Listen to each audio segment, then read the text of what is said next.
ನಮಸ್ಕಾರ. ಇವತ್ತು ನಾವು ಒಂದು ಇಂಟ್ರೆಸ್ಟಿಂಗ್ ಆನ್ಲೈನ್ ರಿಸೋರ್ಸ್ ಬಗ್ಗೆ ಸ್ವಲ್ಪ ಮಾತಾಡೋಣ. ನಮಸ್ಕಾರ. ಹೌದು, ಹೇಳಿ. ಇದು ಅಂದ್ರೆ ನಮ್ಮ ಭಾರತೀಯ ಭಾಷೆಗಳಾದ ಕನ್ನಡ, ತಮಿಳು, ಆಮೇಲೆ ಮಲಯಾಳಂ, ಹಿಂದಿ, ತೆಲುಗು ಮಾತಾಡೋರಿಗೆ ಇಂಗ್ಲಿಷ್ನಲ್ಲಿ ತಮ್ಮನ್ನ ಪರಿಚಯ ಮಾಡ್ಕೊಳ್ಳೋಕೆ ಸಹಾಯ ಮಾಡುವಂಥದ್ದು. ಓ, ಹೌದಾ? ಹೌದು. ಇದರ ಮುಖ್ಯ ಫೋಕಸ್ ಬರೀ ಲ್ಯಾಂಗ್ವೇಜ್ ಕಲಿಸೋದಲ್ಲ, ಅದಕ್ಕಿಂತ ಹೆಚ್ಚಾಗಿ ಆ ಒಂದು ಕಾನ್ಫಿಡೆನ್ಸ್ ಇದೆಯಲ್ಲ ಅದನ್ನ ಬೆಳೆಸೋದು. ತುಂಬಾ ಸಿಂಪಲ್ ಆಗಿ ನನ್ನ ಹೆಸರು, ನಾನು ಇಂಥವಳು ಅಂತ ಹೇಳೋದ್ರ ಮೇಲೆ ಗಮನ ಕೊಡುತ್ತೆ. ಇದು ಬಹಳ ಮುಖ್ಯವಾದ ಪಾಯಿಂಟ್. ಅಂದ್ರೆ ಇದು ನೇರವಾಗಿ ಪ್ರಾಕ್ಟಿಕಲ್ ಅಗತ್ಯಗಳಿಗೆ, ಈಗ ಉದ್ಯೋಗ ಸಂದರ್ಶನ ಇರಬಹುದು ಅಥವಾ ದಿನನಿತ್ಯದ ಮಾತುಕತೆ, ಅದಕ್ಕೆ ಹೆಲ್ಪ್ ಆಗತ್ತೆ. ಕರೆಕ್ಟ್. ಇದರ ವಿಶೇಷತೆ ಅಂದ್ರೆ ಶುರುವಲ್ಲೇ ದೊಡ್ಡ ದೊಡ್ಡ ಗ್ರಾಮರ್ ರೂಲ್ಸ್ ಹೇಳೋದಕ್ಕಿಂತ ಸಿಂಪಲ್ ವಾಕ್ಯಗಳು, ಹೆಸರು, ವಯಸ್ಸು, ಸ್ಥಳ, ಕೆಲಸ, ಹವ್ಯಾಸ ಇವುಗಳ ಮೇಲೆ ಫೋಕಸ್ ಮಾಡುತ್ತೆ.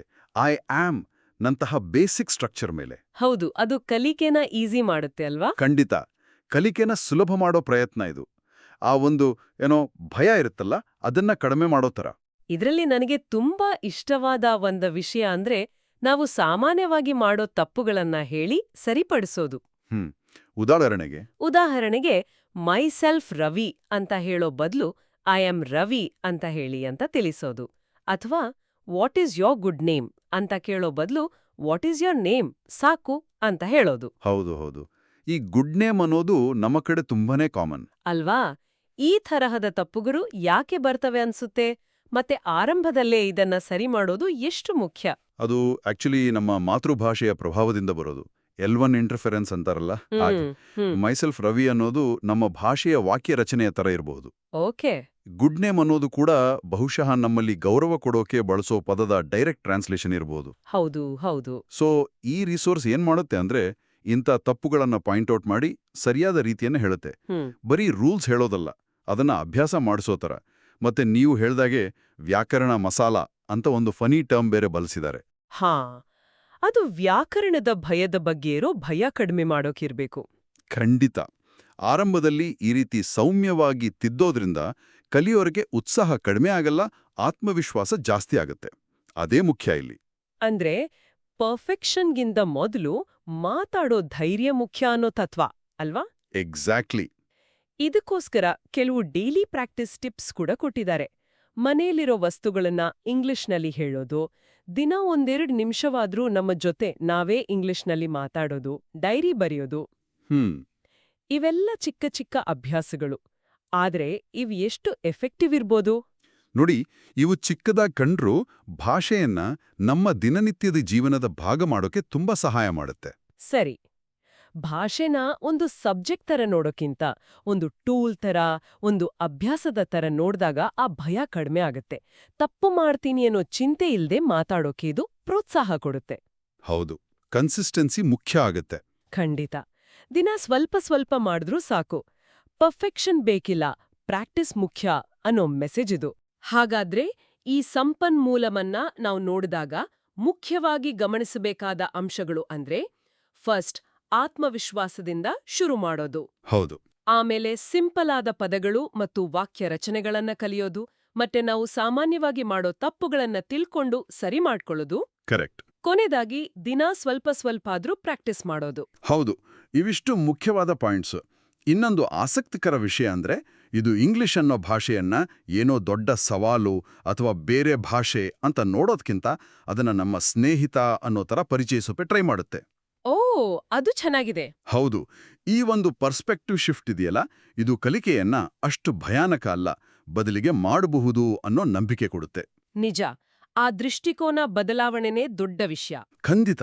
ಹಾಗಾದ್ರೆ ಕೊನೆಯದಾಗಿ ಒಂದು ಯೋಚನೆಗೆ ಬಿಟ್ಟು ಹೋಗೋಣ. ಭಾಷೆ ಕಲಿಯೋವಾಗ ಶುರುವಿನಲ್ಲಿ ಗ್ರಾಮರ್ ಸರಿ ಇದೆಯೋ ಇಲ್ವೋ ಅನ್ನೋದಕ್ಕಿಂತ ಮಾತಾಡೋಕೆ ಬೇಕಾದ ಕಾನ್ಫಿಡೆನ್ಸಿಗೆ ಹೆಚ್ಚು ಪ್ರಾಮುಖ್ಯತೆ ಕೊಡೋದು ಲಾಂಗ್ ಟರ್ಮ್ನಲ್ಲಿ ಕಲಿಯೋರ ಒಟ್ಟಾರೆ ಭಾಷಾ ಸಾಮರ್ಥ್ಯದ ಮೇಲೆ ಹೇಗೆ ಪ್ರಭಾವ ಬೀರಬಹುದು, ಇದನ್ನ ನಮ್ಮ ಕೇಳುಗರು ಯೋಚಿಸಬಹುದು. ಒಳ್ಳೆ ಪ್ರಶ್ನೆ. अदर बग्गे योचिस्बिಟ್ಟು. आज के विश्लेषण में स्वागत है. हमारे पास एक स्पोकन इंग्लिश कोर्स है, उसके पहले हफ्ते की वीडियो की स्क्रिप्ट है और ये खास तौर पर कन्नड़, तमिल, मलयालम, हिंदी, तेलुगु बोलने वालों के लिए. हाँ, मतलब रीजनल भाषाओं के बैकग्राउंड वालों के लिए। बिल्कुल। तो इसका लक्ष्य है आत्मविश्वास से अंग्रेजी में अपना परिचय देना सिखाना। आज देखते हैं कि ये स्क्रिप्ट कैसे काम करती है, क्या है इसमें। बिल्कुल। और ये देखना दिलचस्प होगा कि ये स्क्रिप्ट भाषा सिखाने और कॉन्फिडेंस बढ़ाने, इन दोनों चीज़ों को कैसे बैलेंस करती है, खासकर जो अभी शुरू कर रहे हैं उनके लिए। सही कहा। स्क्रिप्ट की शुरुआत ही काफी मोटिवेशनल है। अंग्रेजी क्यों सीखें? नौकरी के लिए, घूमने फिरने के लिए, या बस आत्मविश्वास के लिए। हाँ, आत्मविश्वास के लिए। ये सीधे सीखने वाले की जरूरत से कनेक्ट करता है। और ये ज़रूरी भी है। जब पता हो कि क्यों सीख रहे हैं तो सीखने में मज़ा आता है, मतलब मोटिवेशन बना रहता है। हाँ। फिर आते हैं जरूरी शब्द। नाम, उम्र, जगह, काम, शौक, परिवार, ये सब। इन्हें बिल्कुल सरल वाक्यों में यूज किया गया है, जैसे माय नेम इज रमेश, और फिर दोहराने को कहा गया है। अच्छा। तो मतलब रटने पर जोर है।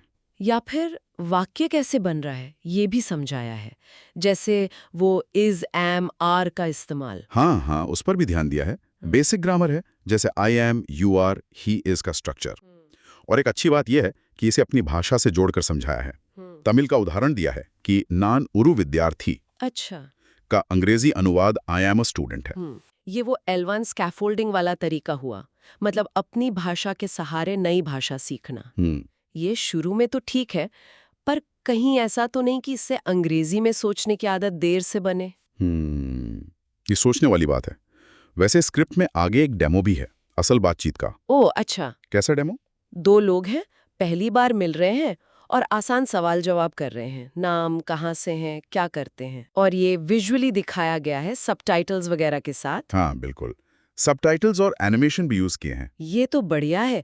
देखकर सीखना, कॉन्टेक्स्ट में सीखना ज्यादा असरदार होता है, सिर्फ रूल पढ़ने से उतना नहीं होता। और एक कल्चरल पॉइंट भी है। इसमें कहा गया है कि अपना भारतीय नाम गर्व से बोलें, उच्चारण की ज्यादा चिंता ना करें शुरू में। ये बहुत जरूरी सलाह है। कई बार लोग इसी चक्कर में बोलते ही नहीं कि कहीं गलत ना बोल दें। सही बात है, वो झिझक कम करना जरूरी है। बिल्कुल, आत्मविश्वास ज्यादा जरूरी है शुरू में। प्रैक्टिस का तरीका भी सीधा है। शीशे के सामने खड़े होकर या फोन पर खुद को रिकॉर्ड करके परिचय देना। अच्छा, रिकॉर्ड करने को भी कहा है। हाँ, जैसे वाक्य बोलना, my name is, I am from वगैरह। फिर उसे शेयर करने को भी कहा है। मतलब एक्टिव लर्निंग पर फोकस है, सिर्फ सुनना नहीं बल्कि बोलना और शायद फीडबैक लेना भी। और एक मजेदार चीज, आम गलतियों पर भी बात की है। उसे ग्रामर मसाला नाम दिया है। ग्रामर मसाला, दिलचस्प। हाँ, हल्के फुल्के अंदाज में, जैसे माई सेल्फ रवि नहीं, आई एम रवि कहना चाहिए, या आई कमिंग की जगह आई एम कमिंग। अच्छा, गलतियां बताना तो जरूरी है, पर ये ध्यान रखना होता है कि सीखने वाला कहीं डर ना जाए। शायद इसीलिए ये मसाला वाला तरीका अपनाया है, सुधार भी हो जाए और बोझिल भी ना लगे। हाँ, ये बैलेंस साधना जरूरी है। शुरू में ज्यादा टोकने से कॉन्फिडेंस गिर सकता है। बिल्कुल। और आखिर में रोजमर्रा की जिंदगी में अंग्रेजी में सोचने के टिप्स हैं। जैसे कमरे में रखी चीजों के नाम अंग्रेजी में सोचो, खुद से अंग्रेजी में बात करो, डायरी लिखो। अच्छा, मतलब माहौल बनाने की कोशिश। हाँ, और मूल बात वही है, बोलो, गलतियों से डरो मत। तो कुल मिलाकर देखें तो ये स्क्रिप्ट काफी स्ट्रक्चर्ड है, प्रैक्टिकल है और हौसला बढ़ाने वाली लगती है। मतलब ये सिर्फ भाषा के नियम रटाने के बजाय उसे इस्तेमाल करने का, वो आत्मविश्वास देने पर ज्यादा ध्यान दे रही है। सही कहा।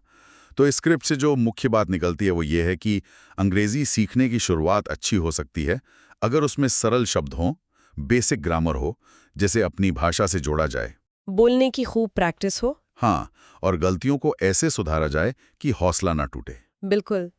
यहाँ एक सवाल सोचने के लिए छोड़ा जा सकता है क्या?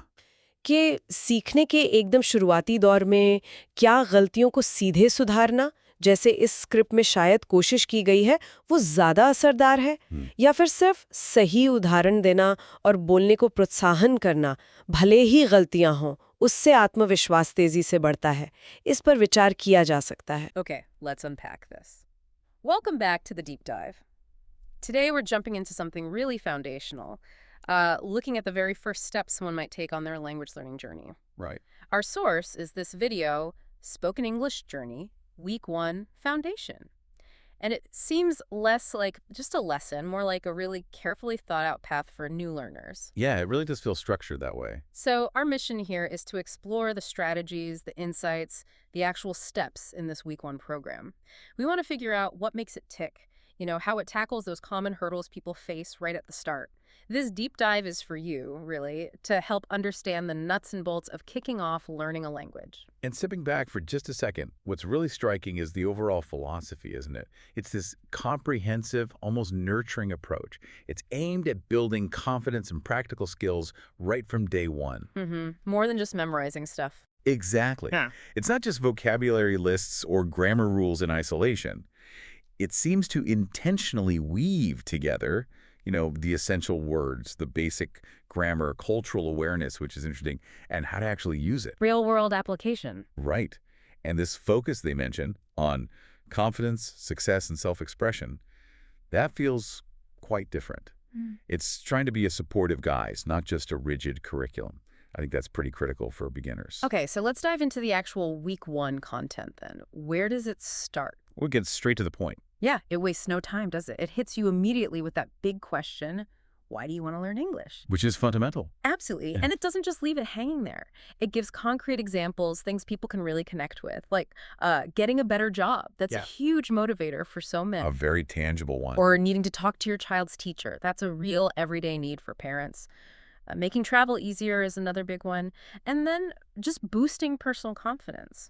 These aren't vague ideas, they're specific situations. It makes the why feel really personal from the get-go. And what's fascinating there strategically is how they immediately tap into those real-world needs. Understanding your why isn't just, a warm-up exercise. Right. It's actually crucial for sticking with it. When you have a clear personal reason, career, family, travel, just feeling better about yourself, that's the fuel. That keeps you going when it gets tough. Exactly. Especially in those early stages that can feel, well, a bit daunting. It connects the learning directly to your own life goals. It makes it internally driven. And they don't just say it, they show it too. There are these visual prompts, right? Like English opportunity flashing up, pretty direct. Very direct. Captures that economic driver. And then there's speak globally, think locally. I thought that was interesting. It's catchy, but what's the deeper message there for someone just starting out? Well, I think that message is really smart. English opportunity is clear, practical. But speak globally, think locally tackles that common fear, doesn't it? Fear of losing yourself. Yeah, exactly. The fear that learning a global language means you have to sort of erase your own background or identity. This phrase reassures you. It says, look, you can expand your world, communicate globally, but you don't have to stop being you. You keep your roots. Precisely. Keep your local identity, your culture. It reframes language learning, not as replacing something, but as adding something. It's about expanding your reach, which feels much more empowering. That makes sense. And it connects to another point they make, a sort of pedagogical insight. Learn with your language, not against it. That sounds like it flips the old English-only approach on its head. Oh, absolutely. That's a really significant shift. Traditionally, some methods almost treat your native language like a problem, something to be ignored or pushed aside. It's in the way. Right. But this philosophy, learn with your language, it embraces what we call positive transfer. It sees your existing language knowledge not as a barrier, but as a tool, a bridge. Okay, how does that work in practice? Well, by drawing parallels, by showing how concepts you already understand in your language map onto English. It makes the new stuff feel less alien, less like starting from scratch. It actually reduces the cognitive load, the mental effort needed. Because you're connecting it to something familiar. Exactly. It validates what you already know and makes the learning feel more intuitive, less intimidating.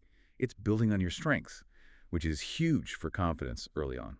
Okay, so the why is established, the mindset is set. What's the first practical step they introduce? Vocabulary.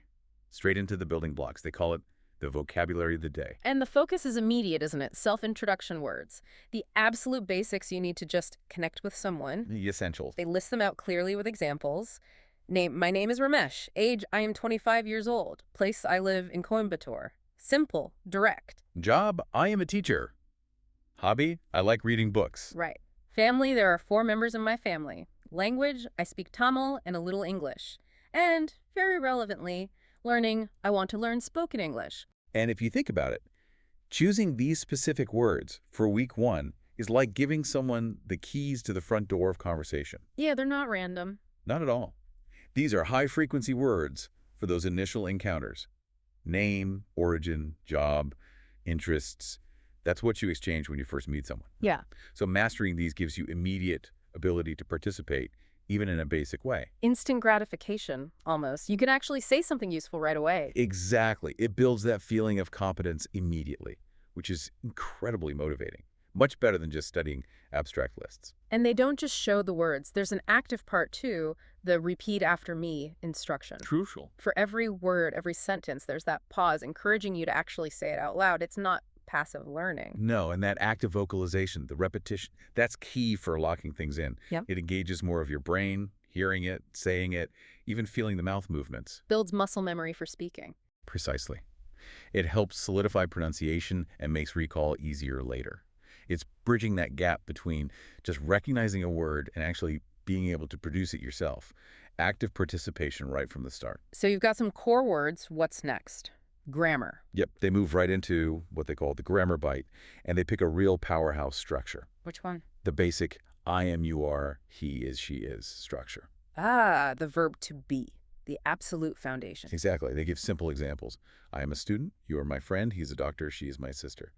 Seems basic, but its utility is just immense. How so? Why is that structure so fundamental? Well, it's the main linking verb in English. It lets you connect a subject to a description or identity. Once you grasp I am, you can instantly use it with the vocabulary you just learned. Right. I am Ramesh. I am 25. I am a teacher. Exactly. You can state who you are, your age, job, location, even how you feel. It unlocks countless simple, essential sentences immediately. For beginners, focusing on high-impact grammar like this is so much more effective than getting bogged down in complex rules you won't use yet. And they do something clever here, too, linking it back to the learner's own language again. That's the tip in native language part. Yeah, they give the Tamil example. Non oru vidyarthi. In English, it's I am a student. Easy, right? That little easy ray at the end feels quite encouraging. It really is. And showing that direct parallel, mapping non-oru vidyarthi to I am a student, it just demystifies it. It shows the concept isn't totally new. Precisely. Yeah. It leverages that existing knowledge, that positive transfer we talked about. It makes the English structure feel less foreign because you see how a familiar idea is expressed. Reduces the mental effort, reduces the anxiety.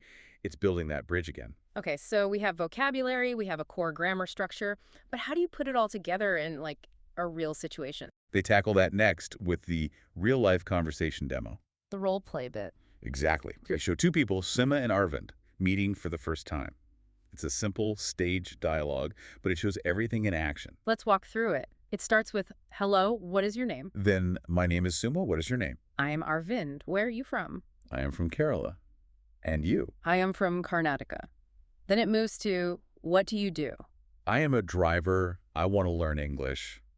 And the reply, me too. It's short, simple, but it uses all the pieces they just taught, the names, locations, jobs, the I am structure, even the motivation for learning. And that's why it's so effective.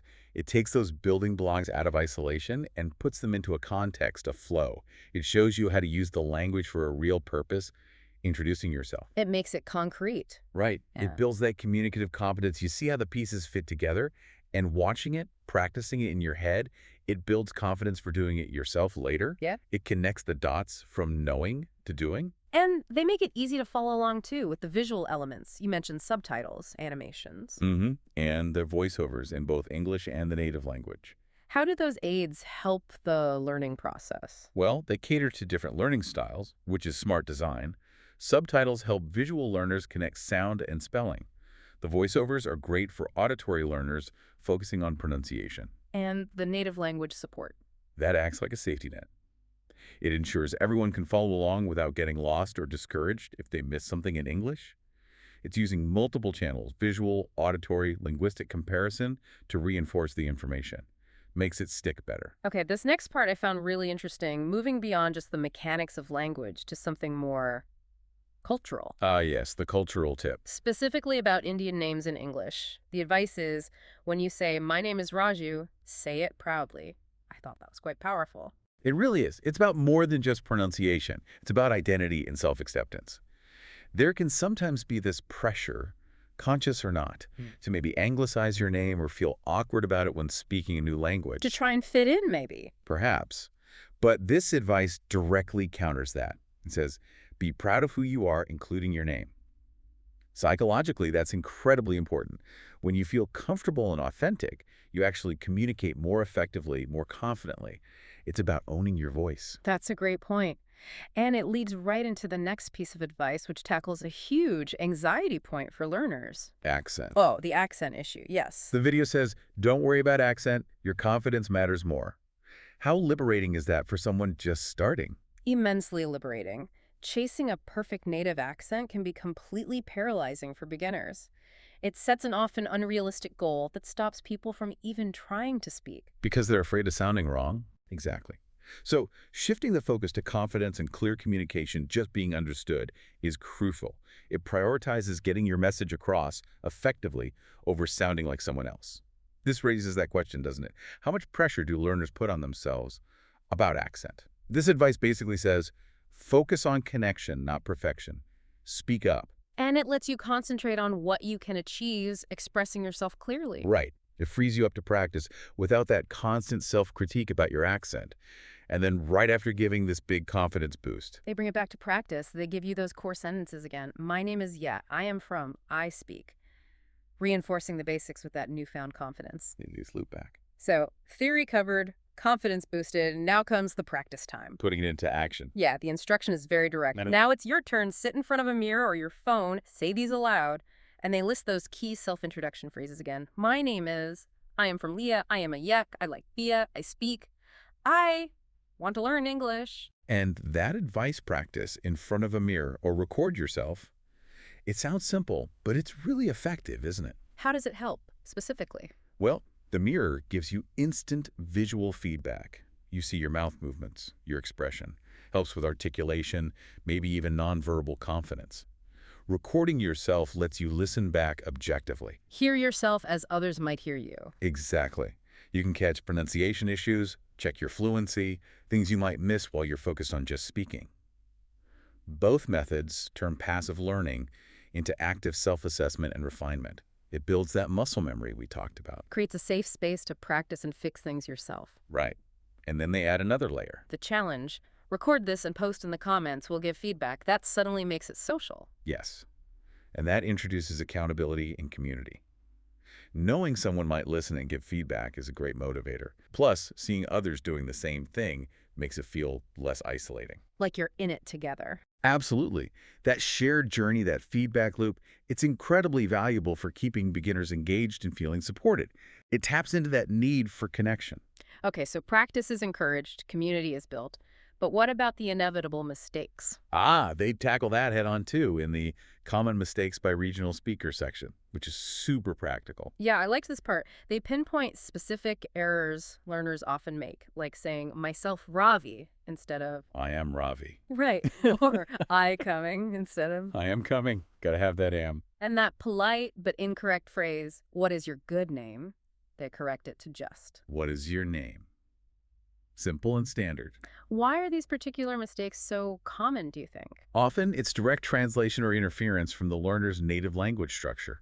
Myself Ravi mirrors introductions in some languages. Omitting auxiliary verbs like am in I coming happens because other languages might form the present continuous differently. Or maybe don't use helper verbs in the same way. Exactly. And good name is often a direct translation of a polite phrasing. So by highlighting these specific common errors, the video targets those cross-linguistic tripwires proactively. Saves learners from embedding those habits. And they do it with a bit of fun, too. Yeah, the host has that line, in India, even English is spicy. But let's add the right grammar blend. Makes it less like being scolded. Totally. That lighthearted approach, using a relatable analogy, makes the correction much easier to swallow, more memorable. It suggests mistakes are normal, part of the flavor, but here's how to refine it. It fosters that growth mindset errors are learning opportunities. Okay, so we've covered speaking, practicing, correcting mistakes, but then they move to something deeper thinking in English. Yes, the tips to think in English. This is about internalizing the language. Moving beyond just translation in your head. Right, trying to process directly in English. And the tips are really simple daily things, like look at 5 objects in your room and name them in English. Just labeling your environment internally. Or talk to yourself in English for 2 minutes. A little internal monologue. And the classic diary tip. Use a diary. Write 3 lines daily. These small, consistent practices are surprisingly powerful. They help build those neural pathways for English. Instead of thinking in your language, translating speaking English, you start to shorten that process. You build an internal English world. Kind of, yeah. It encourages more direct retrieval of English words and structures. It fosters more intuitive, spontaneous thought in English over time.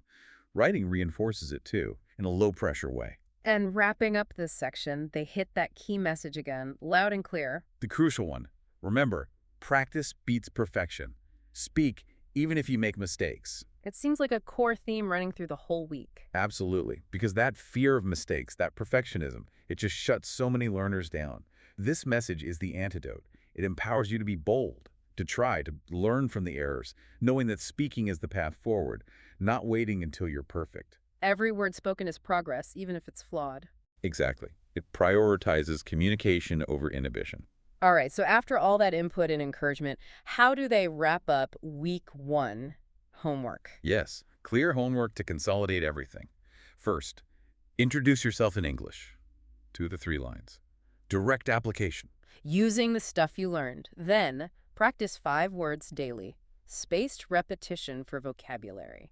And finally, watch this video again and repeat aloud, looping back to that active repetition we discussed. So it creates this cycle of learning, applying, reinforcing. Precisely. That continuous loop is vital for moving information from short-term understanding to long-term memory and usable skill. It cements the foundation. And they don't just leave you there. They give a little glimpse of what's coming next, right? The teaser for week 2 keeps the momentum going. It says, next week, we talk about family and friends, how to say, this is my mother, or he is my best friend in perfect English. It gives you a clear roadmap, shows the journey continues, with more practical, relatable topics ahead, builds anticipation, makes you want to come back for the next step, keeps you engaged. Smart. And that final closing message, it really stuck with me. The one about English being your friend. Yeah. You have taken the first step. English is not a foreign language. It's your friend now. See you in week 2. That reframing is powerful. It really is. Shifting from foreign language, which sounds distant, difficult, maybe even alien to friend, which implies closeness, support, approachability, that changes the whole emotional connection to learning. Makes it less intimidating, more inviting. Exactly. It fosters a positive relationship with the language itself, which is huge for long-term motivation and enjoyment. It's not just a subject to conquer. It's a companion for your journey, a really empowering note to end on. Okay, so that brings us to the end of our deep dive into this spoken English journey, week 1 foundation. We saw how it starts with the why, builds vocabulary and core grammar, uses role play, emphasizes cultural pride and confidence over accent. It includes active practice, tackles common mistakes constructively, encourages thinking in English, and provides clear reinforcement and next steps. It's a really well-rounded first week, focusing on building immediate capability and, crucially, confidence. Absolutely. So maybe the final thought for you, our listener, is this. How might consciously choosing to see a new language, or maybe any challenging new skill as a friend, rather than a foreign obstacle, change how you approach learning it? Interesting question. Think about how that shift in perspective, from dread or intimidation to companionship, could unlock your potential, not just in language, but maybe in other areas too. This week 1 journey reminds us that those small, consistent steps, taken with that friendly mindset, really do add up to significant progress. A powerful thought indeed. Embracing the challenge as a companion. Lots to think about there. Thanks for unpacking that with me. My pleasure. It was a fascinating look at foundational learning. Definitely. And we'll be back next time for another deep dive.